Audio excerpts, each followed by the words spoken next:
GST வரி இதில் மாற்றங்கள் கொண்டாந்துருக்காங்க. அதிகமான வரி விதிச்சு இப்போ வந்து 18% வந்து 5% ஆகியிருக்காங்க. அந்த மாதிரி இதெல்லாமே இந்த இந்த மாற்றங்களை வரவேற்கிறோம்.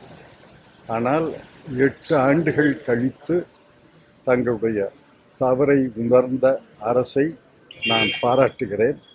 8 ஆண்டுகளுக்கு முன்னால் 1/7/2007 இந்த சட்டத்தை அமுல்படுத்திய போதே இது தவறு, இதை போன்ற பல்வேறு வரி விகிதங்களை வைக்காதீர்கள் என்று அறிவுறுத்தினோம். அப்போ தலைமை பொருளாதார ஆலோசகர் திரு அரவிந்த் சுப்பிரமணியம் அவர்களும் இது தவறு என்று அறிவுறுத்தினார். ஆனால் அன்று பிரதமரோ நிதியமைச்சரோ மற்ற அமைச்சர்களோ நாங்கள் சொன்னதை கேட்கவில்லை. பல முறை நாடாளுமன்றத்திலே பேசியிருக்கிறோம், பல கட்டுரைகளை எழுதியிருக்கிறேன்.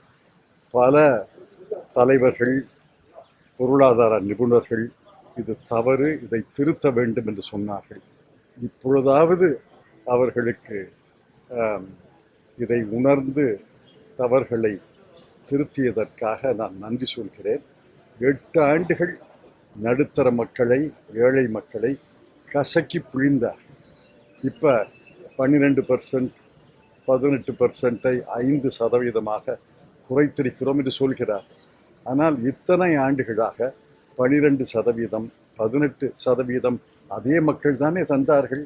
இன்று 5% பொருத்தம் என்றால் ஏன் போன வருஷம் பொருந்தாது, 3 வருஷத்துக்கு முன்னாடி பொருந்தாது?